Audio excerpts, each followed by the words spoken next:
So hey guys welcome to my channel. तर आता इथं चालू आहे ॲनिव्हर्सरीची सेलिब्रेशन. हे रात्रीचे 12 वाजायला 15 मिनिट कमी असताना आम्ही करत आहोत, कारण की उद्या श्रावण सोमवार चालू होणार आहे आणि सोमवार सगळ्यांचा असतो उपवास असल्यामुळे काहीच खाता येणार नाही आहे. पूजा वहिनी आणि आरू आणि ओमकार ब्रो यांची ॲनिव्हर्सरी आहे. बघा, हे तर कॅन्डल ना जळतच नव्हतं, पूजा वहिनी भीत होत्या आणि ते ओमकार दादा सांगत होता की कसं लावायचे काय नाही, आणि आरू पण भीत होती.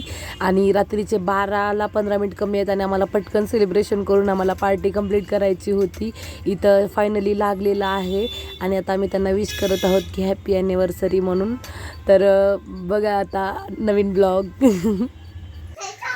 तर गाईज आता अजून 12 वाजायला 15 मिनिट कमी आहेत. आता पूजा वहिनी आणि ओमकार ब्रो आहे माझं, तर त्यांची आज ॲनिव्हर्सरी स्टार्ट होणार आहे. अजून झाली नाही, पण आता सोमवार चालू होते म्हणून आम्ही आधी कट केली आहे.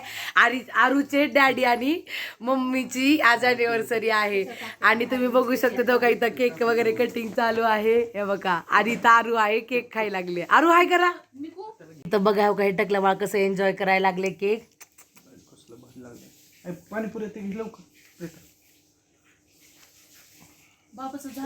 इथं बघा असे वेगवेगळे प्रकारचे वडापाव वगैरे, इथं मस्तपैकी पार्टी आहे. इथं आई काढायला लागली आहे. आणि हो का, ह्याला काय पाहिजे, मी तुला भेटलाय ना, तसं करायचं नाही. तर गाईज आता रात्रीचे 12:30 वाजलेले आहेत आणि आमच्या आईची आंघोळ झालेली आहे. इकडं बघा, आईकडे ग, आमच्या आईची आंघोळ झालेली आहे. काही आरू काही आरू पण आहे. आमच्याकडं असं असते की 12:30 वाजता अभिषेकला जात असतो नाना पार्कच्या इथे. तर 12:30 वाजता जाणार आहेत. मला गर्ल्स प्रॉब्लेम असल्यामुळे मी जाणार नाही आहे. आई भैया आणि बाबा जाणार आहे. त्यांची ऑलमोस्ट आंघोळ झालेली आहे सगळ्यांची. आता मी निवांत झोपणार आहे, कारण की आता श्रावणचा फर्स्ट श्रावण सोमवारचा ब्लॉग असेल तुम्हाला. हे 12 वाजल्यापासून चालू असणारा फर्स्ट श्रावण आहे. आणि इथं सगळी पूजाची वगैरे तयारी झाली, आता त्यांनी जातील. तर आता आपण भेटूया उद्या सकाळी. अचानक त्यांची ॲनिव्हर्सरी वगैरे आहे ती कळालं, आणि त्याच्यानंतर सेलिब्रेशन वगैरे. मी तर झोपले होते सगळं थकून वगैरे, पण आता सेलिब्रेशन वगैरे त्यांनी केलो. आता झालं, आता खूप थकली, आता मी जाते आणि झोपते. भेटूया उद्या सकाळी. तर हे गाईज गुड मॉर्निंग. आता सकाळ झालेली आहे, मी उठले आहे. आता मी लवकरात लवकर फ्रेश होते, कारण की बाबा पुढे गेले आंघोळ करून दुकानाकडे खोलायला. मला जरा लेट झालेला आहे, मी थोडंसं उशिरा उठले. मला माहिती आहे मी रात्री जागरण केलं नाही, तरी मी जरा लेट उठलेली आहे. बाबा गेले दुकान उघडायला. आता मी जाणार आहे. रात्री मी ब्लॉगची सुरुवातच केली नाही. रात्री अचानकमध्येच म्हणजे मी आराम करायला झोपले होते. मग त्यांनी ॲनिव्हर्सरीसाठी बोलवलं, मग केक वगैरे कट करून मग ते झालं. मग थोडंसं लेट झाला म्हणून लेट उठले. तर आता मी पटकन आंघोळ करते आणि तुम्हाला भेटते आंघोळ झाल्यावर. तर गाईज माझी आंघोळ झालेली आहे. तुम्ही बघू शकतो माझा एकदम फ्रेश टवटवीत चेहरा. आता आंघोळ झालेली आहे माझी. आता मी तयार होणार आहे आणि आईला थोडंसं महानगरपालिकेत थोडंसं काम आहे आणि आईसोबत जाऊन ते काम पूर्ण करणार आहे. नंतर मी दुकानी जाणार आहे. तर आता मी मस्तपैकी रेडी होते. रेडी झाल्यावर मी तुम्हाला दाखवते. मी आणि आई बाहेर जायलेलं, आणि जमलं तर बघू महानगरपालिकेतलं थोडंसं 1-2 क्लिप शूट केलं तर करेन.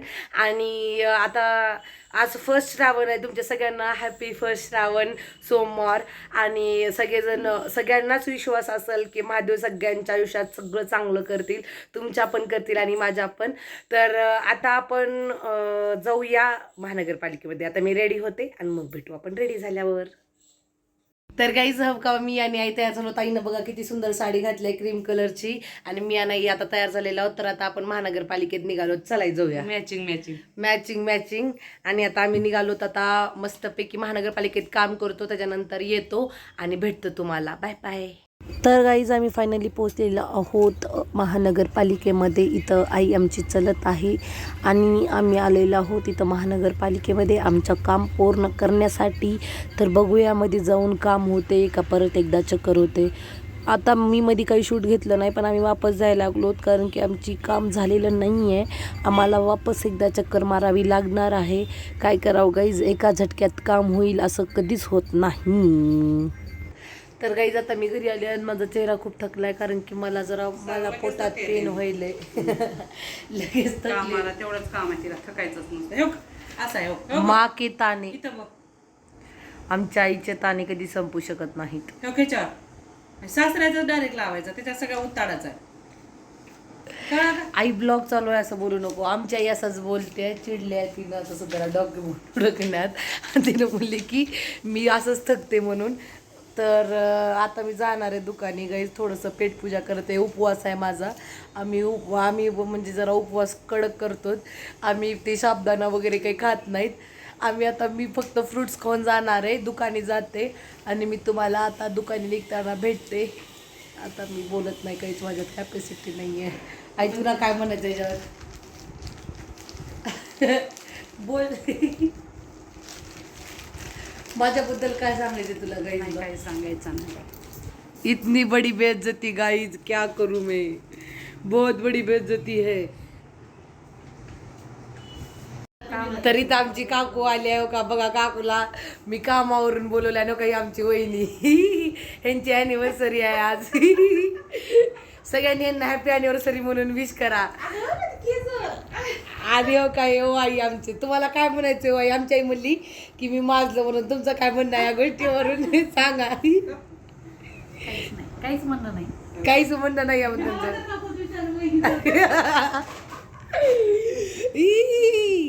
आज होय तुम्ही उपवास धरला का नाही? मग धरला ना. तर आता तुम्ही उपवासामध्ये काय काय खाणार आहात?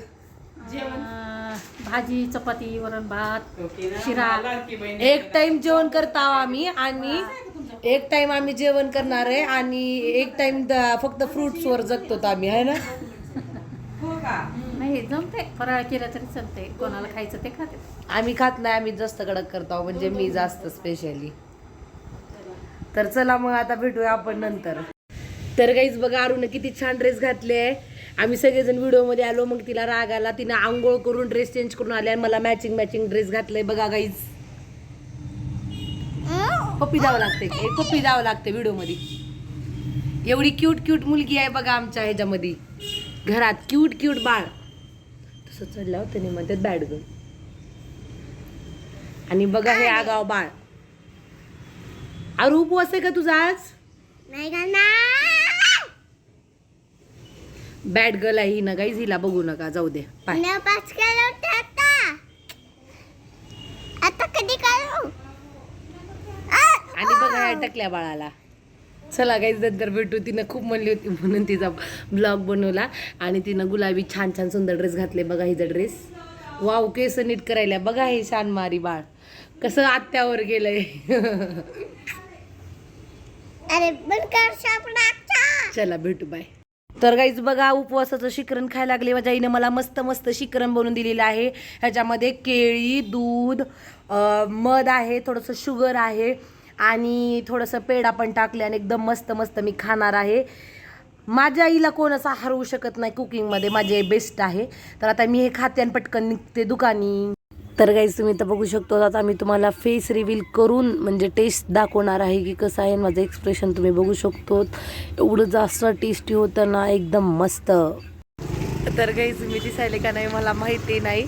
तर मी आणि आरू दुकानी जायलो ठेव का. बाळाला बघा आमच्या गोंडचा. हे असं बाळ आहे की ह्याला ना ब्लॉगमध्ये यायला खूप आवडतंय, आणि हिला माझ्यासोबतच राहायला आवडते. हे बघा, हिला आज आता माझ्यासोबत दुकानी यायला लागले. थोड्या वेळानं माझे काका येतील आणि त्यांनी घेऊन जातील. तर आता आपण जाऊया दुकानी. ऊन व्हायला लागले. आता हिला घेऊन मी सावकाश जाते. तर आपण भेटू नंतर. बाय बाय करा. बाय. चला. तर गाईस तुम्ही बघू शकतो आम्ही आता दुकानी आलेलो आहोत, आणि हे बाळ पण आमच्यासोबत आलेलं आहे, आणि हे जरा आगाव आहे, तुम्ही जरा समजून घ्या. आता आम्ही दुकानी आलो तर आता आम्ही बसतो थोडा वेळ. खूप गरमी आहे, आम्ही आता फॅन लावून बसलेलो आहोत. आणि हे बॅड गर्ल आहे, हिच्याकडे लक्ष देऊ नका तुम्ही. तर गाईज माझ्यासमोर खूप लोक होते म्हणून मी फक्त व्हिडिओ रेकॉर्ड केले, व्हॉइस रेकॉर्ड नाही केलेला आहे. तर माझी आई आली, आणि त्याच्यानंतर थोडेसे पाहुणे पण आले होते. तर आईनं माझ्यासोबत म्हणजे ते आईसोबत आले होते. आणि त्यानंतर माझ्या आईनं, माझी उपवास आहे आणि मी पिरियड्समध्ये आहे, मला त्रास होऊ नये म्हणून माझ्यासाठी आईनं लिंबू पाणी बनवून आणलं होतं, कारण की मी माझं हायड्रेटिंग राहावं म्हणून. आईच राहतात, कारण की आई आपली जेवढी काळजी घेऊ शकते तेवढी कळूनच घेऊ शकत नाही. आईला मी म्हणलं पण नाही, पण आईनं स्वतःच आणली, आणि आपली आईच आपली काळजी घेऊ शकते. गाईज एवढंच मला म्हणायचं होतं, कारण की आई इज द बेस्ट. तर काहीच नंतर मी दुकानातून घरी पण आले आणि नंतर मी थोडंसं काम पण केले माझं जे होतं ते. आणि त्याच्यानंतर भैया आला, मग भैयाचा पण उपवास होता. भैयाला चपाती करून दिली, आईनं सगळंच बनवली होती, भाज्या वगैरे त्यांनी सगळं सगळं आईनं बनवून ठेवली होती आणि फक्त मला गरम गरम चपाती बनवायची होती. मग सॉरी, मग त्याला ती मी बनवून दिले. आता आई आणि बाबा यायला लागले तर मी तर चपाती बनवलेत काही आणि आता बघा काही बनवायचेत मला, कारण की आम्ही 3 जण राहिलेले आहोत. आणि खरं सांगू का तुम्हाला एक गोष्ट, की ना आपल्या आई एवढं आपल्याला कुणीच करू शकत नाही. कारण की ना माझा उपवास आहे आणि सध्याला मला गर्ल्स प्रॉब्लेम म्हणजे पिरियड्समध्ये आहे मी सध्याला, त्याच्यामुळं मला जास्त त्रास होऊ नये उपवासाचा म्हणून मी दुकानात असताना आईनं मला लिंबू सरबत आणून दिली. म्हणजे ह्या सगळ्या छोट्या छोट्या गोष्टी आपली आईच काळजी घेऊ शकते आहे आणि मला ते एवढं स्पेशल फील करून देते, कारण की माझ्या आई तर माझा खूप जास्त काळजी घेते आहे आणि मी एकटीच असल्यामुळं माझ्या आईला, माझा भैया पण आहे पण माझं जास्त लाड करते आई आणि बाबा पण. आता मी पटकन स्वयंपाक बनवते आणि नंतर मी तुम्हाला सांगते की काय काय होतं जेवायला पहिल्या श्रावण सोमवारमध्ये. तर मग भेटूया आपण जेवण करताना. आता मी थोडंसं घामाघूम पण झालेले आहे, आता मला चपात्या बनवायच्यात. आता आई वगैरे लाई आल्यावर आपण भेटू. तर गाईज फायनली आमची आई आलेली आहे आणि आता हे केक आहे जे की अर्धा भैयानं खाल्लेलं आहे. चटणी, भाज्या, मुळ्याचं लोणचं, वडापाव, भात, भाजी, ताकाची कढी, वेफर, चपाती, असं खूप काही होतं जेवायला. बाबा आणि आई पण जेवायला घेतलेलं आहे. आता आम्ही सगळेजण मस्तपैकी जेवण करणार आहोत सगळेजण मिळून आणि मस्तपैकी भेटूया. तर गाईज आता माझं जेवण झालेलं आहे, जस्ट मी मुखवास खाल्ला आहे आणि माझं जेवण खूप व्यवस्थित झालं. आई, बाबा आणि मी आम्ही सोबत जेवण केलो, पोट भरलं. आता हात धुवून वगैरे आता फर्स्ट क्लासमध्ये झोप यायला लागले आता खूप जास्त थकल्यामुळं. तर तुम्हाला आजचा हा ब्लॉग आणि पहिला श्रावण सोमवारचा ब्लॉग कसा वाटला. आज मी जास्त मंदिरात वगैरे जाऊ शकले नाही कारण की मला पिरियड्स आले होते म्हणून, पण नेक्स्ट यायला जास्त इंटरेस्टिंग असेल. आणि अजून असेच ब्लॉग बघण्यासाठी जर तुम्ही माझ्या चॅनलवर नवीन असाल तर लवकरात लवकर जाऊन सबस्क्राईब करा आणि कमेंट करा आणि लाईकसुद्धा करा. तर भेटूया मग आपण नेक्स्ट ब्लॉगमध्ये. तोपर्यंतसाठी बाय बाय बाय.